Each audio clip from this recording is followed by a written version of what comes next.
Salam sejahtera, terima kasih kerana bersama dengan saya di Nazlin Unity Channel. Baru-baru ini kita digemparkan dengan pendedahan tentang satu lagi skandal yang melibatkan wang negara berbilion ringgit. Projek ataupun pembangunan yang melibatkan bilion ringgit. Skandal itu dipanggil skandal One Bestari Net. Beberapa perkara yang didedahkan memang tak sangka sama sekali.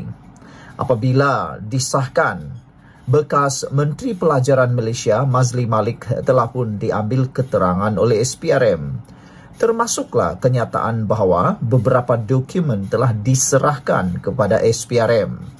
Ada yang mengatakan dokumen itu mungkin dokumen yang sulit, dokumen yang dapat membuktikan siapa pelaku, siapa terlibat dan siapa dalang kepada skandal One Bestari Net. Hari ini disahkan melalui laporan di Malaysia kini bahawa SPRM menyiasat 30 orang saksi, termasuklah Mazir Muhyiddin juga dalam senarai. Wow, kenapa dua pemimpin ini, Mazir dan Muhyiddin, boleh masuk dalam senarai SPRM siasat 30 saksi ini? Apa peranan dan apa sebab mereka turut dijadikan antara saksi di dalam senarai tersebut? 30 orang berkait One Bestari Net.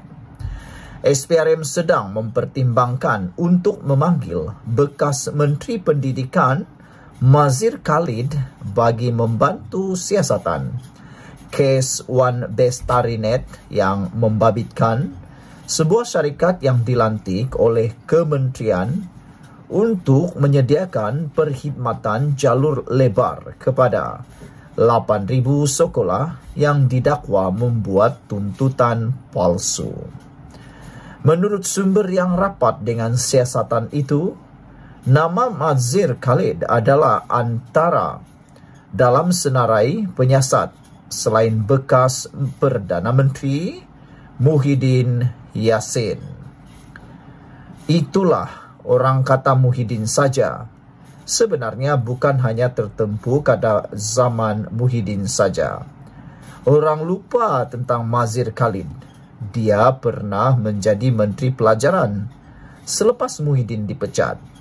Jadi, dia memutuskan untuk meneruskan projek ini. Kata sumber. Jadi ada dua bekas menteri yang kami cuba atau cadang untuk panggil kemudian, kalau ada keperluan, menurut laporan ini. Kerana menteri adalah orang yang memutuskan perkara dasar, kata sumber itu yang enggan namanya didedahkan. SPRM baru-baru ini melancarkan siasatan ke atas projek One Bestari Net yang dianugerahkan oleh Kementerian Pendidikan kepada YTL Communication Sdn Bhd pada 2011 atas dakwaan pembayaran untuk tuntutan palsu. Program RM 4.47 bilion itu yang dianugerahkan melalui tender terbuka bertujuan untuk melengkapkan lebih 10,000 sekolah di seluruh negara dengan perkhidmatan jalur lebar dan mewujudkan persekitaran bilik darjah maya. Muhyiddin adalah Menteri Pendidikan ketika itu di bawah pentadbiran Najib Razak.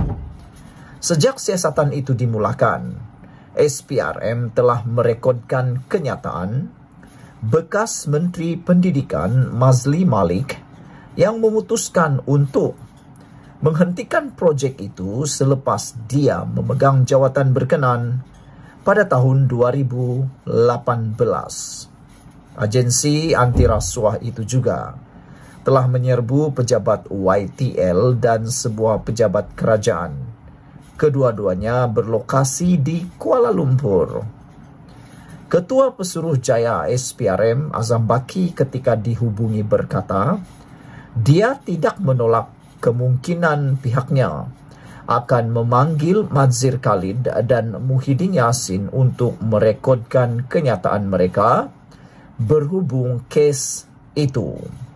Katanya, Suruhanjaya itu mahu menganalisis semua bukti yang mereka kumpul terlebih dahulu sebelum memutuskan sama ada untuk memanggil bekas menteri itu ataupun sebaliknya.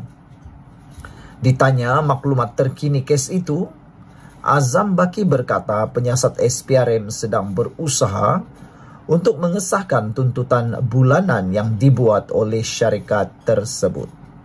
Menurut Ketua Pesuruhjaya itu, pegawainya telah melawat beberapa sekolah setakat ini untuk menyemak sama ada perkhidmatan telah disampaikan seperti yang didakwa oleh syarikat itu ataupun tidak.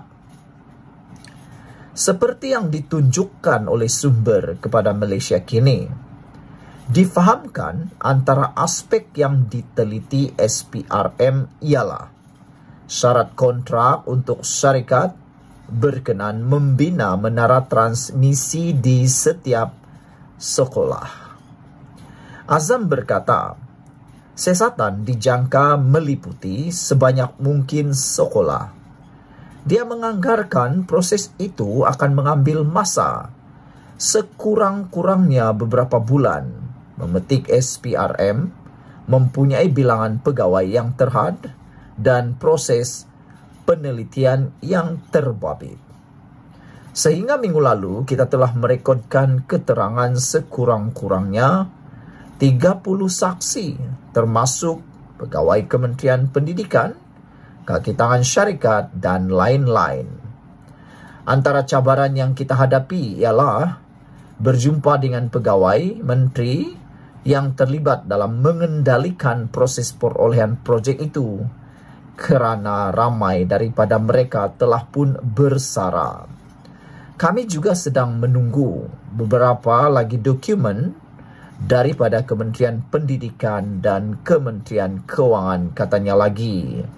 Satu komen daripada netizen berkait isu ini ialah Greenpeace kata, siasatan mestilah dari yang memulakan, sehinggalah yang mengakhirkan atau yang diakhirkan. Barulah adil, kata Greenpeace 2455. Saudara, apa yang penting di sini ialah kita harap siasatan ini adalah siasatan yang menyeluruh, siasatan ini siasatan yang telus, dan siasatan ini dapat menghukum kalau betul ada dalang, kalau betul ada pelanggaran. Semoga yang benar dapat ditegakkan dan yang salah dapat dihukum. Sekian dulu untuk kali ini. Jangan lupa tinggalkan komen Anda.